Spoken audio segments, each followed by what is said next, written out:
Good morning, sir. My name is Nisi Kelly Kerji, and this is my group member, Charlene. We are students from Unitar International University. This interview is conducted as part of our group assignment titled Voice of Experience Interview with a Veteran Teacher. With your permission, we would like to record this interview for academic purpose. But first thing first, can you introduce yourself? Okay, thank you to Missy and Charlene, student from Unitar. Firstly, thank you for inviting me for this interview, and I feel very honored and appreciate to be part of this interview. Firstly, let me introduce myself. My name is Nawandoswari Nawari, and I'm a Senior Assistant of Student Affairs, PKM, Penolong Kanan M, Hal Ehwal Murid, in SKM School, Sekolah Kurang Murid, in SK Tagibang. And my option is pengajian Melayu, pengajian seni. And I'm a veteran teacher, almost 20 years teaching experience, and for GSTT, Guru Sandaran Tidak Terlatih, for 2 years. I graduate my first degree, Science in Human Resource, PhD, at UPM in 2012. Thank you. If you are ready, we will begin with the first question. Can you share your teaching journey, including when and where you start? Before I start, you should watch first the video.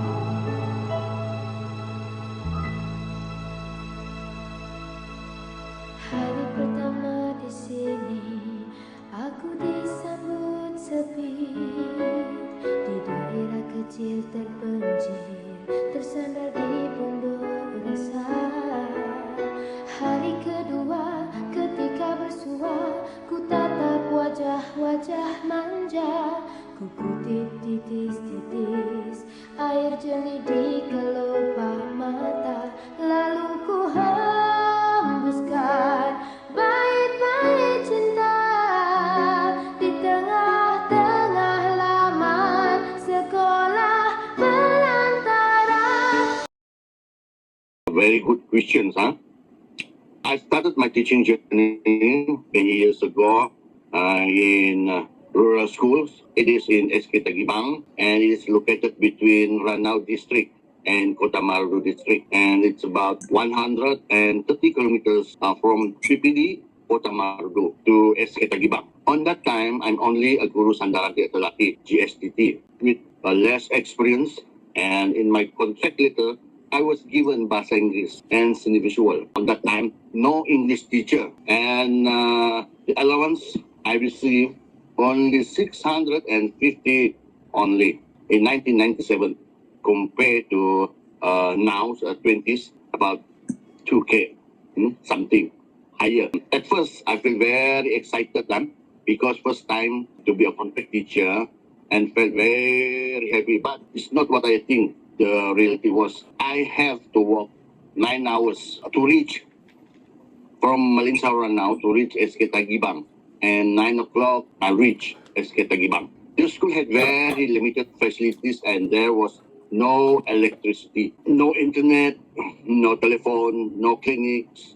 Teaching was mostly done using simple material such as textbooks, chalk, worksheet, piece of paper. My headmaster suggests me using whatever you can find at your surround. For example, dry leaf, tree branches to write on, or hanging it, stick it on the wall, or hanging it on the tree branches. It's because there are no facilities, so we have to use whatever at your surround. Even with this challenge, I remain committed to help my students learn and develop. Over the years, my experience in teaching has helped me become more patient and dedicated to supporting students in their educations.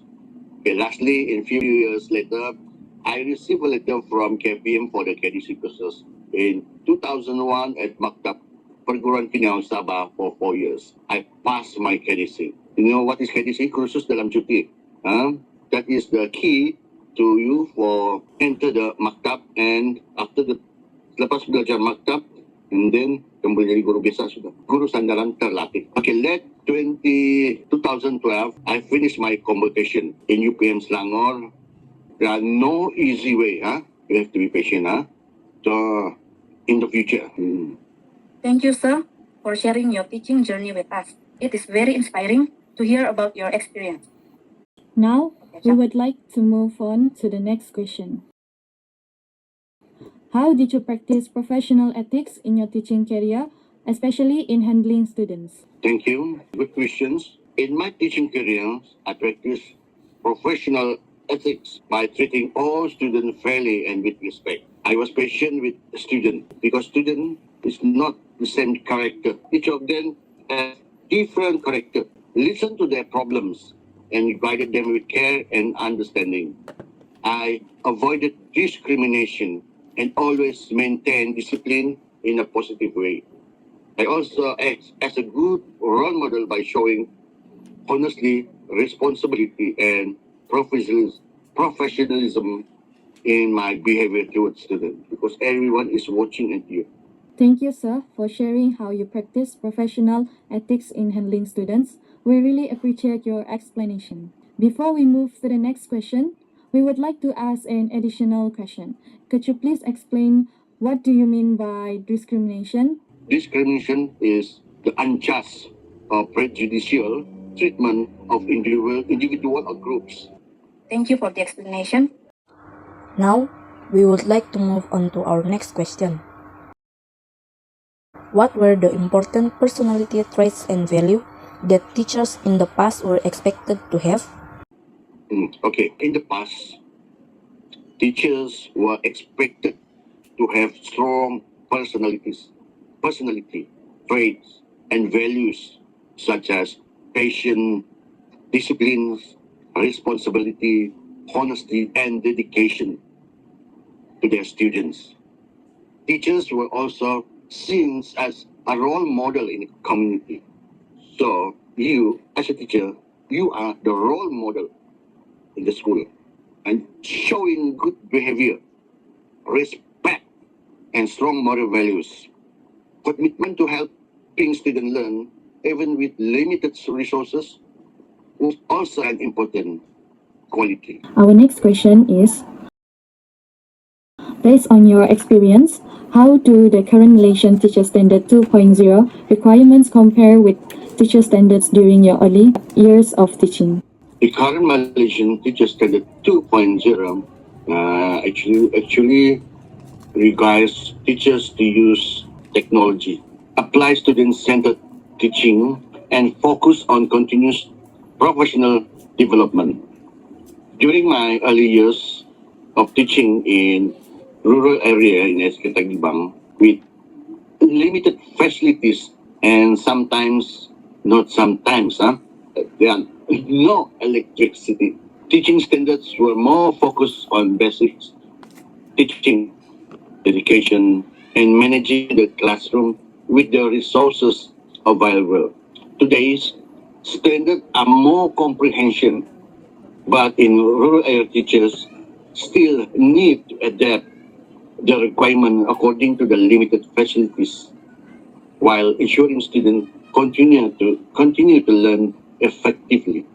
Thank you, sir, for explanation the differences between current Malaysia teacher standard 2.0 and the standard during your early years of teaching.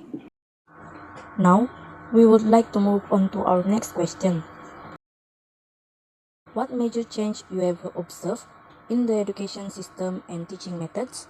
Okay, over the years, the education system has changed from teacher-centered teaching to more student-centered learning. In the past, teachers mainly use textbook, workbook, or worksheet, chalkboards using the chalks, and lectures. Today, teaching encourage discussion, critical thinking, group work, or work pair, and the use of technology, such as digital item, mostly like the projector. Policies such as the Malaysian Teachers Standard 2.0 also emphasize professional development, creativity in teaching, and holistic student development. However, in rural areas with limited facilities, these teachers still adapt by using simple method while ensuring students understand the lesson. So that means we use whatever we can find at your surround with a real object to teach the student for them to understand. That's it. Thank you, sir, for sharing the change you have observed in the education system and teaching methods. For the next question, what were the main challenges teachers faced in the past and what the different from the challenges teachers face now? In the past, the main challenges teacher faced were limited teaching materials, a lack of materials, and sometimes teaching in rural areas with poor infrastructure often had to rely on a simple tools like textbook and chalks. That's it. That's simple about the textbooks and the blackboard. Today, teachers face different challenges, such as integrating technology in teaching, handling diverse student needs, managing administrative work, and meeting modern education standards like the Malaysian Teacher Standard 2.0. Even though facilities are better now, the expectation and responsibilities of teachers have also increased. Excuse me, sir, but can you explain a little bit about Malaysian Teacher Standard 2.0? Malaysian Teacher Standard 2.0. Okay, Standard Guru Malaysia 2.0, also known as SGM 2.0, is a guideline to explain the qualities and professionals. Standard teachers. Teachers must achieve to ensure high quality teaching and learning in school. And there are three. It helps teacher improve their professional skills. To school evaluate teachers' performance. And three, teachers training institution prepare future teachers. Future teachers means like you. There are three main domains. Okay.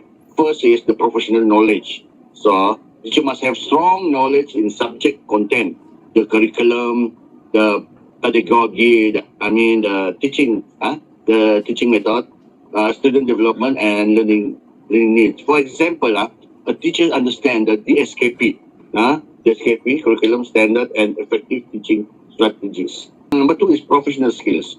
The teacher must be able to plan effective lesson, use different teaching methods, manage the classroom, access student learning, use the technology in teaching. So, kalau use it in technology teaching, itu salah satu dari methods. Teachers apply interactive teaching methods and digital tools to help students learn. Number three is the professional values.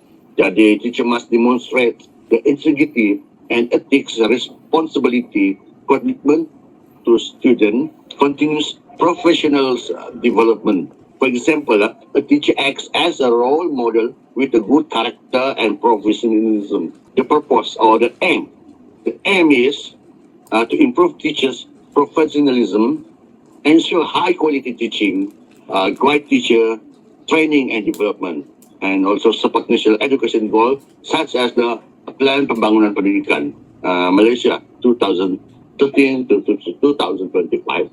Thank you, sir, for explaining about Malaysian Teacher Standard 2.0. I bet both of us understand what you have said just now. Now, we would like to proceed to our next question. What advice would you give to new teachers today regarding professionalism and maintaining good character? My advice to new teachers is to always be responsibility.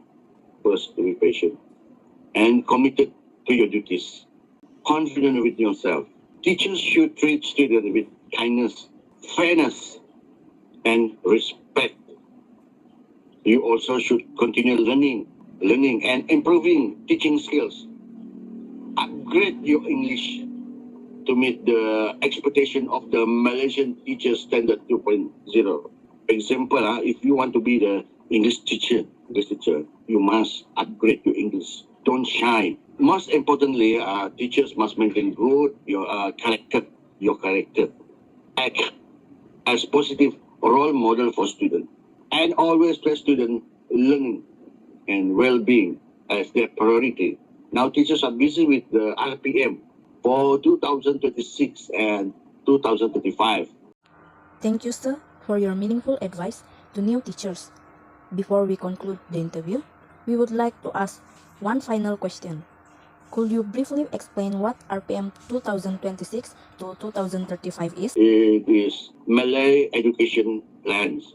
So RPM is from 2026 now to 2035. The RPM is a long strategic plan designed to strengthen Malaysian education system.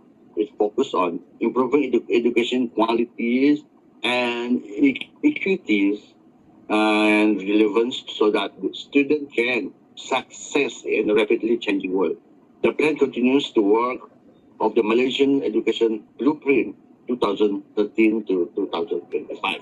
Okay, the main goal or the aim is to improve the quality of teaching and learning in school. Number two, reduce the education gap between urban and rural areas. Okay, but to develop student skills for future, including digital and critical thinking skills. Thank you very much, sir, for explaining what RPM for 2026 to 2035 is. Your explanation has helped us understand the future direction and planning of education in Malaysia. This brings us to the end of our interview. Thank you very much, Sir Nawandos, for taking the time to share your experience and insight with us. We truly appreciate your willingness to participate and contribute to our assignment group.